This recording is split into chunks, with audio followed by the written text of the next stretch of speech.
Our next and last speaker, I would like to invite Dr. Sonia Doi with the talk Tools of Empowerment. Dr. Doi is currently working as a clinical analyst at the Food and Drug Administration. She serves as president of the Allan Kardec Spiritist Society of Maryland, the United States Spiritist Medical Association, and the International Spiritist Medical Association. Please join us in welcoming Dr. Doi.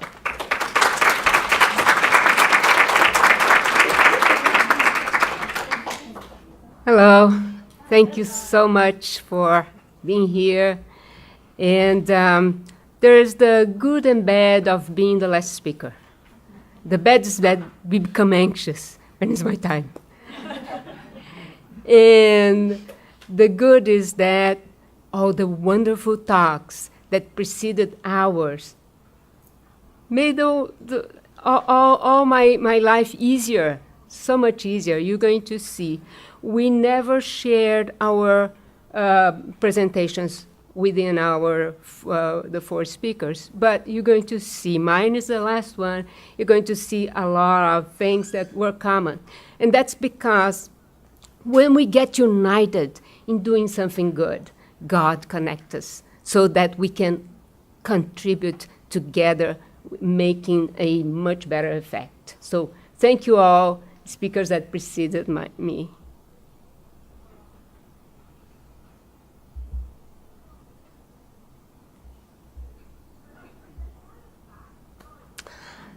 So our aim here is to make efforts to help in preventing suicide. And the objective of this talk is to kind of bring together something like a toolkit. We're going to open this box. But you're going to see here that much of what I'm going to talk about has already been said in the previous talks. And the toolkit, the tools that we are going to, tools of empowerment, is not just for those who are at risk of suicide, but for all of us who can help. So Leah has presented so many, many slides. How can we help? That's what we're going to talk about most of the talk. So in this first slide, you're going to see here several things that Adrian talked about, the causes, things that may lead one to suicide. Drugs, addiction to alcohol, mental disorders, stress, pressure from all sorts of things. We're going to talk a little bit about diseases, especially when there is apparently no cure. PTSDs, we have heard of so much, the number of suicides going up within people in the military. So death of a loved one, all this has been being expressed here. All this leads to a tremendous stress that seems to a person that these problems are too heavy to bear with, too heavy. And it all leads to despair. So I would like to bring here something that all people who precede me already talked about: mental disorders, sexual orientation. These two problems are suffer a lot from pressure from society.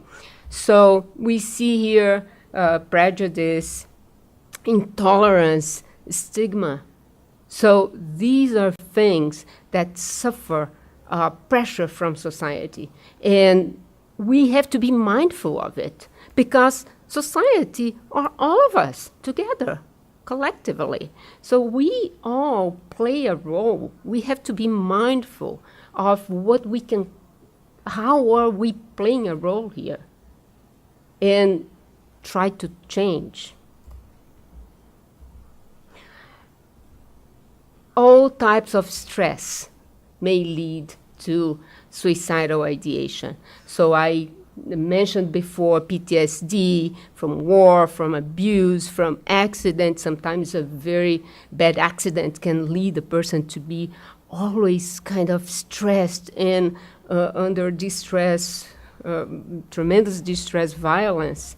In school, workplace, social environment creates anxiety about my future, my career, what I'm going to develop, especially teenagers. They're thinking, what am I going to do? I'm forced to choose for the courses that I'm going to take, which career I'm going to follow, status, well, you know, status, financial status, social status. So there's competition, there's pressure, bullying, all sorts of things that leads to anxiety. And sometimes this anxiety is too heavy and one cannot deal with it. How can we help? So we know what may cause tremendous stress, what may lead to suicidal ideation, because the person with those level of stress, they are not really trying to kill themselves. They're trying to get rid of that problem. They're trying to get rid of that tremendous pressure. May somebody take this pressure out of me. May somebody take this problem away from my face. That's what they're looking for. They're trying to get attention.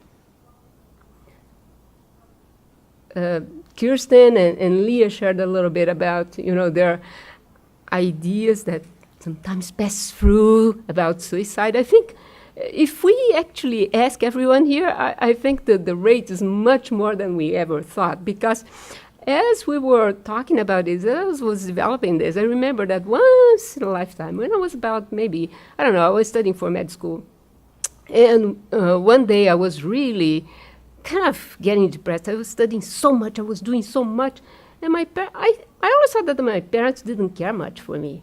They didn't care, I was not getting the attention I wanted or I needed. My brothers, they are getting all the attention, and I was not. So one day I was thinking, I was alone, I was thinking, I should commit suicide, disappear. But why I was thinking that? To punish my parents. I wanted attention. I didn't really want to kill myself. But look, that crossed my mind.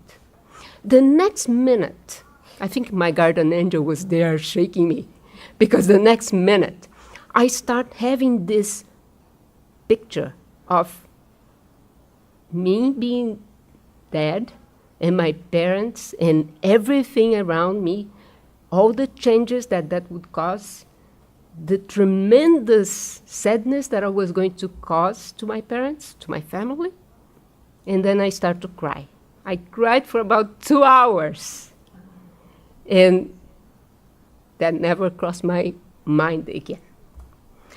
So how can we help? The first thing, step number 1, recognize the signs that somebody is at risk. That's our duty. That's awareness. So most of the cases, the person goes into depression. Most of these stress situations lead somebody to depression.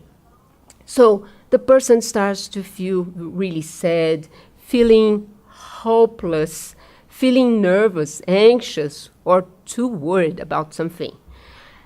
Difficulty to focus, cannot study, cannot work, feeling guilty. So Leah talked about that. Low self-esteem, I'm worthless. Nobody cares about me. Who cares if I disappear? Low level of energy. The person doesn't want to do anything anymore. Has a lack of interest in school, in work, social life, starts missing school, misses work, doesn't want to participate anything socially. Those are very important signs. We really need, of course, there are days that, we may go into one of these things.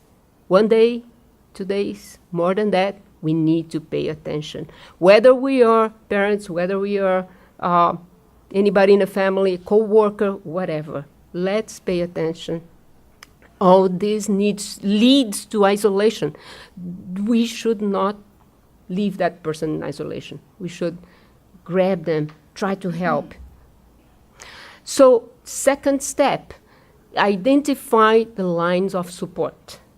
First line of support, family and friends. We all agree to that since all the speakers. Second, spiritual assistance, society, and professional assistance, immediate assistance. This doesn't go like 1, 2, 3, 4, but it's all together depending, and we are going to talk about this, how that works. But family and friends are the closest, family and friends meaning the closest to the person at risk. Step 3, action. We have to be aware, we have to recognize, but we need to do something. We cannot just say, oh, that person might be at risk, and just stay with our thoughts or talk to somebody. We have to do something. That's where we usually are at fault. We don't go to the third step. So usually family and friends are closer. Be mindful. Be active. Don't delay, act today. And I'm going to tell you why we have to act. Open a conversation and listen more than talk. Sometimes talking too much gets the person who is already perturbed, even more perturbed. Try to listen. Be compassionate. Leah talked so much about. Be compassionate. Show solidarity. Not accusing. Not telling them this is a mistake, this is that. Be compassionate. When you identify the problem, because as the person talks, you may understand what the problem is, offer suggestions. Suggestions. Not tell them, you need to do this or you need to do that. And support. And usually the best is, you are not alone. I'm here. You are not alone. The person needs somebody. And this is terribly important. Assess the risk and seek assistance. If you cannot assist, look for someone who can assist. Okay? And we're going to go through this. How do we assess the risk? How do I know if this person is a low risk, higher risk, or needs immediate assistance? So again, now we go to spiritual support. And we heard so much about the spirit thoughts and how Spiritism deals with this problem and how we see this, how we can help with so much consolation. Why we are talking about spiritual assistance? Because we are talking about suicide, ideation. Where is the idea coming from? From our minds. The mind is not the brain. The brain is the instrument of the mind. It's a physical instrument.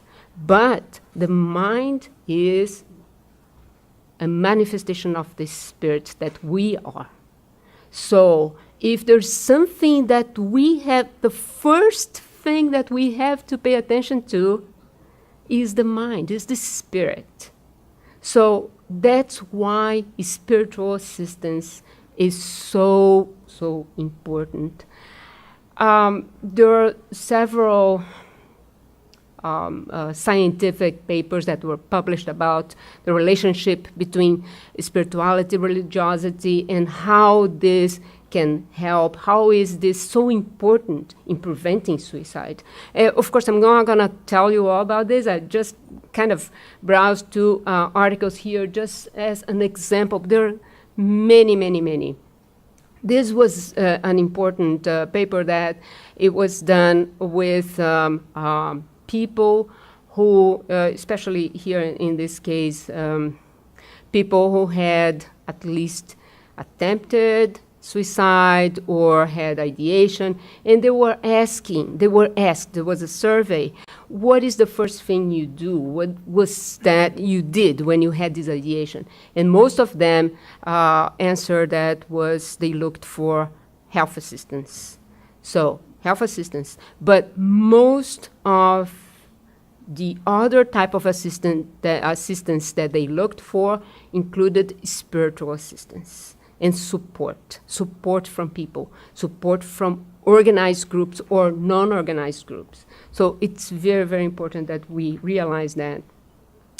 And because I talked about PTSD and the higher rate of suicide in the military, this is a paper that was published with veterans and history of suicide ideation. Also, they say here in the conclusion that the results of the work that they did with the veterans with suicide ideation shows that spiritual health is really important.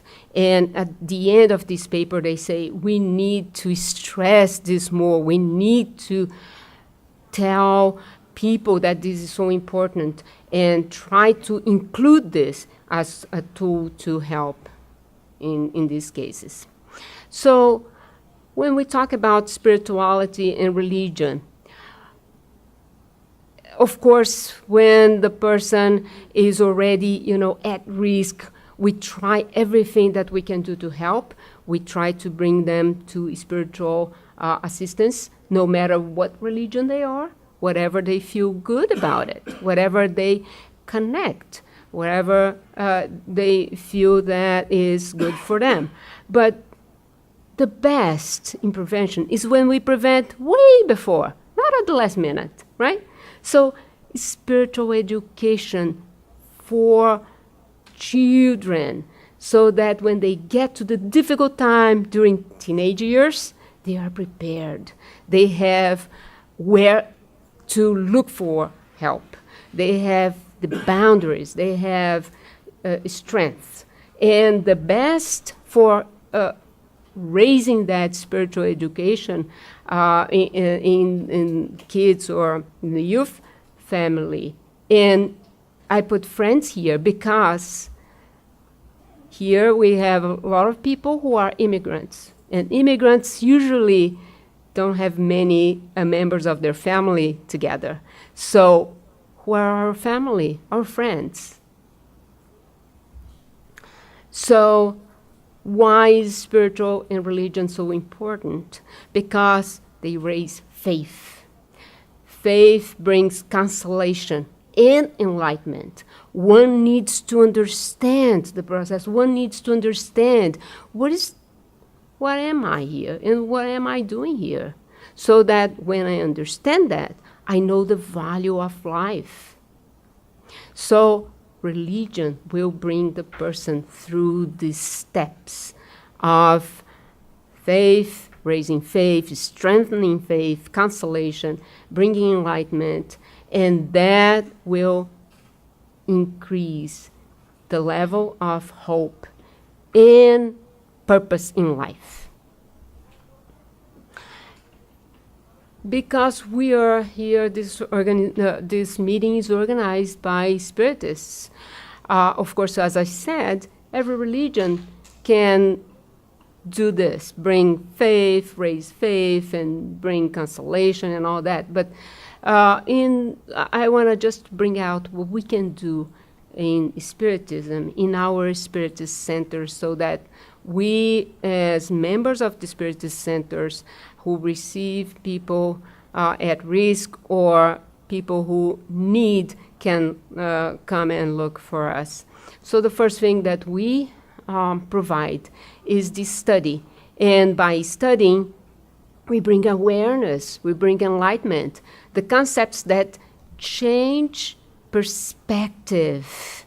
Like Kirsten talked about, Leah talked about perspective, how we look at problems. Sometimes we are looking for the wrong direction. And, we can change the direction, and that helps to solve the problems.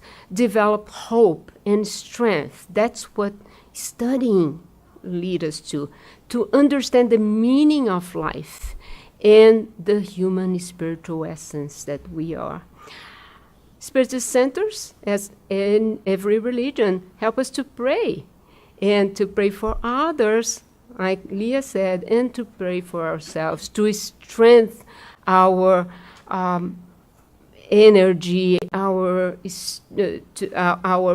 faith, and to connect or reconnect with God, to promote faith.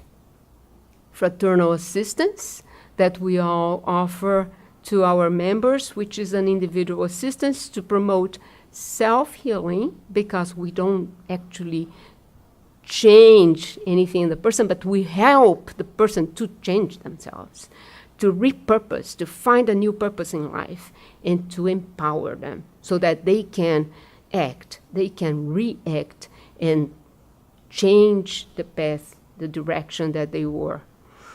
And we also offer fluidic therapy, passes and energized water, which is basically replenishing the person with energy so that they feel more alleviated from the problems and feel that they can actually do one more step. They feel empowered, they feel better. It changes their energy. So if anyone who do not know, have never heard about passes or energized water, can talk to us later, and we can explain in more details. And most of all, in a Spiritist Center, we are a family. We develop a friendship. So the person who was kind of isolated, who was alone, doesn't have any family here, we form bonds. We offer this bondage in the Spiritist Center. We embrace everyone. Doesn't matter which religion they came from, doesn't matter which race, what language they speak, everybody is welcome, independent of their sexual orientation, independent of race, independent of their creed, whatever. We are all human beings, we are all brothers and sisters under God. The other line of support, society. We already pointed out how society can interfere to increase the level of stress. So now that we know that, now that we are aware, we can change the behavior, change our own behavior so that the society as a whole can change, reduce factors of stress, eliminate prejudice. And, a person may say, well, but how can I reduce factors of stress? With our own attitude. And our own example can bring to our co-workers the inspiration to change. Awareness that leads to caring, that leads to assistance. Help in consolation, refrain from judging. We all talked about this already. Refrain from judging. We should not point fingers, but should give our hands in help. And society is responsible for creating support groups, and we have many support groups, not only for those who are at risk, but for the families and friends of those who unfortunately went through. We have to be mindful of that, because sometimes we get too concerned about person at risk. We forget about the family who is suffering, the friends who are inconsolable, and we can console them, we can enlighten them, we can bring them to light again. Do to others what you would like others to do to you. So that's when we have to remember how can we help? Just think about this. The way I would like to be helped. And we go through professional assistance. the line of professional assistants is primarily psychotherapists, psychiatrists, and other healthcare professionals. And of course, in emergency clinics and hospitals. Now, how do we know when to bring the person to professional assistance? And now, this is a very important part, that how we can assess the risk. This is basically used by healthcare providers, by support in religious group. I don't think that many religious groups know this. Some specialized support groups for suicides know it. But this is a questionnaire that was built by Columbia University. It's called CSSR scale, Columbia Suicide Severity Rating Scale. And there's a website there. If somebody is interested, I can give you that. This is so very important. This is how we can assess the risk. This is, I copied from that form, okay? So if you go to the website, you're gonna find exactly what's here. And the first question that you ask the person that you think is at risk is, you have to assess whether this person is really wishes to be dead. And you say, have you wished you were dead? Or wished you could go to sleep and not wake up? So that's the first question. And everything that I read about it, from all sorts of medical journal articles, of psychologists specialized in suicide, they always say, don't be afraid to ask. I think many of us sometimes say, I'm not going to ask, because maybe if I ask, I'm going to give them the idea. No, don't be afraid. They want you to ask. They want you to help. The second question is, have you actually had any thoughts of killing yourself? Because the person may say, yeah, I wish I can go to sleep and never wake up. But when you say, have you actually had any thoughts of killing yourself? No. Right? So if the person says yes to one, no to another, they are in a yellow line. Yellow means you pay attention to this person, you be there, you offer your support. But this person is not the one that you need to go soon look for help. If the person says yes to one and yes to two, you are obliged to go 3, 4, 5, and 6. So number 3, you are going to assess whether the person had suicidal thoughts with which method they want to use. Have you been thinking about how you might do this? If the person says, yes, I thought about killing myself, have you thought about how? Because, why is this important? If the person says yes, the person has built a plan. Okay? And that's one step further.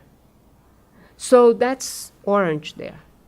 That person needs professional help. So you need to bring this person to a psychologist, a psychotherapist, whatever, but this person cannot just be like, oh no, I'll hold your hands, I'll be with you, I'll call you. No, needs professional counseling. If the person says, yes here, yes, I have been thinking, you go 4, 5, and 6, and these are red flags. 4, the person, you're going to ask about the specific plan. Have you had these thoughts and had some intention of acting on them? So, yeah, I thought about killing myself. How? Well, I have pills that I can take anytime I want. But have you had these thoughts and had some intention on really acting? Oh, yeah. whenever I have a chance that my parents are not home, when I'm alone, whenever, one day I'm going to do it. This is red. Okay. Number 5, you go one more. Okay, so the person says, yes, and tell you the plan. Have you started to work out or worked out the details of how you kill yourself? Do you intend to carry out this plan? Do you really want to do it? Because they might say, yeah, I planned, but thinking second thoughts, I won't. But if they say, yes, and I intend to do it, and I'm going to do it whenever I have a chance, red flag. Last question. Have you ever done anything, start to do anything, or prepare to do anything to end your life? And were this in the past 3 months? So if the person says, yes, I'm preparing everything. I have written a letter, I have prepared, blah, blah, blah. Red flag. If it's not in the last 3 months, this is past, they say, well, this is so-and-so, but no matter what. So what do you do if the person goes red here, in the red flag? You have the obligation to bring this person to a hospital or to a clinic right there. You cannot wait, because if the person goes home tonight, you don't know what's going to happen. And then we are responsible because we knew it. Okay? So if we get here, you say, I'm asking these questions to you, but I'm responsible. I want to help you. So I want to bring you to assistance. Because and we are going to tell them how precious they are, why we want to help them. Okay? So this, if anyone, in our spirit centers that we do spiritual assistance and all that, we need to know this. Because if something comes, of course, this is not something that we're going to be doing at the street, whatever, to the neighbors. No. Only if we are in a assistance group. Okay? So please don't go ahead and try to do this wherever you are, asking people, But if we are working in assistance, we need to do this risk assessment because we are responsible. And this is in the website. It's open to anyone, not only to healthcare providers. So we come back collecting what are the tools that we have for prevention.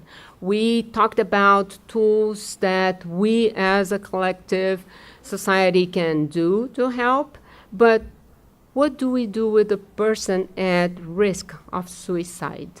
What do we tell them? As I was saying in the beginning, many of us had at least one little fleeting thought. So we need to say to the person, seek help. Seek help.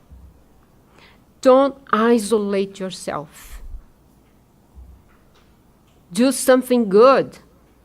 Volunteer work, physical activity, help others. Get out. Do something. Because when this person is doing something else, they are surrounded by other people. They are busy, and their mind gets out of their ideation. Seek spiritual assistance. And we already talked why spiritual assistance is so important. And it's important too because, as we talked about, the spirit realm and all of that,